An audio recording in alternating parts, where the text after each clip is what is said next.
everybody. I'm Esther. I'm the policy advisor at Nordic Model Now. I'm a survivor of domestic abuse, prostitution, and pornography. I have a long-standing interest in sort of public policy and legal issues, and I use my experience, I put that through my interest through a lens of my own experience. I'm talking to you about reducing demand for prostitution and the case for the Nordic model. So these are some quotes from a report published in May last year by the United Nations Special Rapporteur on Violence Against Women and Girls, Reem Al-Salem, about prostitution and violence against women and girls. The concept of prostitution is a system of inequality and discrimination based on sex and other intersecting grounds, which affects a woman's ability to achieve equality. The term prostitution system reflects the Special Rapporteur's findings that prostitution is intrinsically linked to different forms of violence against women and girls and constitutes a form of violence in and of itself. Now the next slide. So the key objective in the sex industry, in the sex trade, is to recruit a supply of women which is greater than demand. If you're providing a kind of like a health service, or like you're building you're a builder or something, you would say, we have this number of residents, this number of patients, so we need this number of personnel. That's not how the sex industry works.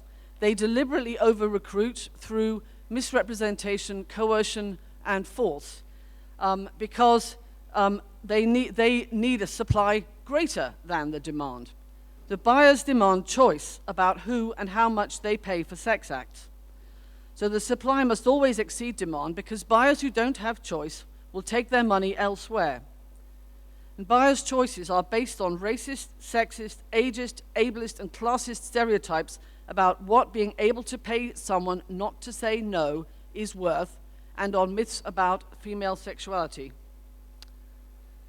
Consumer protection laws let you choose to buy or sell commodities of a particular description or place of origin, such as 16-year-old Islay single malt, or Gorgonzola cheese, and to agree a price based on this description. Recruitment practices, conditions or pay rates which discriminate against a person based on protected characteristics set out in the Equality Act 2010 violate principles of equality and human dignity and are generally unlawful. But all of them are standard practice in the sex trade. Large numbers of women were drawn into prostitution and other forms of the sex trade due to austerity budgets and the ongoing public spending cuts, which have particularly and disproportionately impacted women, especially single mothers. Competition means lower prices for buyers, and women having to cross boundaries they had and engage in more extreme or risky acts for the same income. That has been true across many different countries, whether they had fully decriminalized or legalized prostitution or not. It was a fact of the economic circumstances many women found themselves in. So what happened? Sorry, next slide. I have to take my glasses off from time to time, make sure I can see. Yes. So what happens when demand increases? The market becomes concentrated in the hands of those who can recruit the most women and girls, whether it's through sort of misrepresentation, coercion, or force. More marginalized women and girls in particular are drawn in. Organized crime groups see the green light. They seize their chance and trafficking increases. The price of paying for sex acts drops significantly. Reduced cost to buyers means lower remuneration for women selling sex and their exposure to higher risk, like they have more prostitution encounters for the same money, because the rents they have to pay, for example, in brothels don't go down. The reduced cost adds to the demand and the cycle continues. Legalizing or fully decriminalizing the sex industry and the huge increases in demand which have followed that do not increase what women involved in prostitution earn. Quite the opposite. What they do increase is the profits of those who can ensure that the supply of available women is greater than demand. The risk to women involved in the sex trade does not decrease. There are around 28,000 women registered in brothels in Germany, for example, with their name recorded by the state. A tiny fraction of that number have chosen to have employment contracts. Estimates of the number of unregistered women range from 90,000 to 400,000. In both Germany and the Netherlands, most women involved in prostitution are migrants. Many women involved in prostitution prefer not to be registered because the fact of their involvement in prostitution will then be held by the state against their name. It's considered natural for male sex buyers, most of whom are married or in relationships, to want to keep their identities private. On the other hand, it's considered positive and progressive for women who sell sex to provide ID or have their involvement in prostitution registered by the state. Permitted system is what we have now in the UK because commercial sex websites have enabled and facilitated a huge expansion of the sex trade in general to serve increased demand.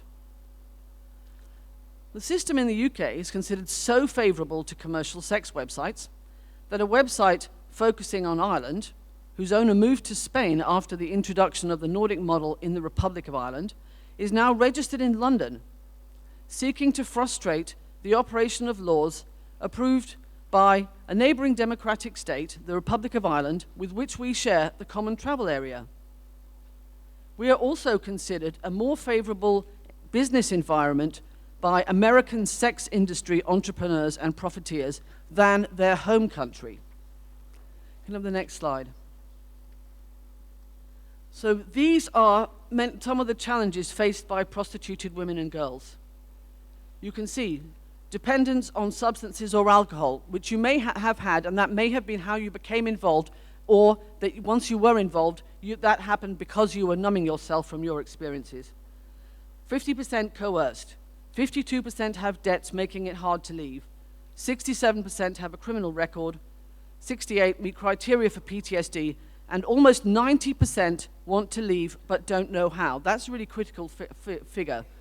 Lack of autonomy in their involvement in prostitution and a lack of autonomous and free sexual self-determination during interactions with buyers are a fact of life for most women who sell sex. What buyers pay for is sex on their terms.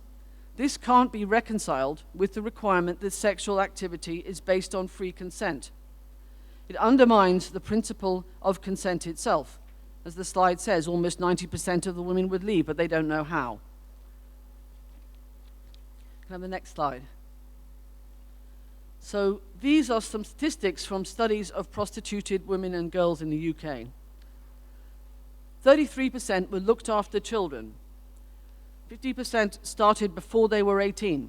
50% homeless. 50% were coerced into prostitution, and 72% were abused as children. That's a really staggering record of state failure. And the day of your 18th birthday, it will be, you made a choice. Next slide. This is, if you had a workplace which was complying with, fulfilling our health and safety regulations with a poster up about the risks, these would be what you'd have to have as an employer. Risk of infection with STIs, multiple ones, some of them caused by microbes already resistant to antibiotics. Injuries to the vagina, anus, and rectum, such as tears, abrasions, fissures, etc., caused by overextension and also by overuse. Damage to abdominal and pelvic areas, unwanted pregnancy, brain injury through strangulation and other acts of physical violence, traumatic brain damage at levels comparable to victims of torture, rates of head injury similar to or higher than rates found in boxers, dissociation leading to trauma responses, and incidents of PTSD double the rate and more complex than that found in combat veterans. High rates of mental disorders correlated with levels of violence from punters and pimps. Can I have the next slide? Now, this is going to look like I'm a kind of an economist or academic from a Russell Group University. The commonized, have you ever heard of the tragedy of the commons? Do you know what that expression kind of refers to? Because this is the kind of theoretical name for it. What it means is, it's the commonized costs means that, and privatized profits, it means that businesses or the players in this game, it's called a game in game theory, you make the costs of your activity, the harms, the costs are generated, payable by the wider community, while you privatize your own financial or other profits. And you're incentivized then to deplete resources. We know about this from, we know about this like with the water industry or the energy industry, but it's also true of the sex industry.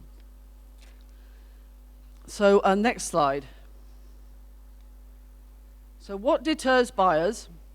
Well, the most effective criminal deterrent is the likelihood of being caught, and the biggest deterrent for sex buyers is exposure of any kind. Knowledge of sex trafficking and coercion does not deter them. They're actually the group most invested in stigmatizing prostituted women, because increased gender equality and greater opportunities for women, including reproductive rights, owning property, and the right to divorce, mean that sex buyers have much more to lose than they did in 18th and 19th centuries. No man advertises that he's a sex buyer on a dating website. Next slide. So the Nordic model was first introduced in Sweden in 1999 and is now established in several other countries. Each country has framed the law slightly differently and with different degrees of commitment and success. Next slide. So what is the Nordic model? It has several different elements, all of which kind of need to be in place. One is it repeals the laws targeting those who sell sex and provides support services and help for those who want to exit. It ensures that there are genuine alternatives for making a living. It strengthens laws against trafficking, pimping, brothel keeping, and other activities by third parties who profit from other people's prostitution. Paying for sex becomes a criminal offense, usually punishable by a fine, with the aim of changing social norms and men's behavior. And it includes public information campaigns such as education in schools, training for law enforcement, etc., and other frontline staff, long-term investment in high-quality services and alternatives for women, and real measures to address poverty and inequality. Next slide. Some graphs.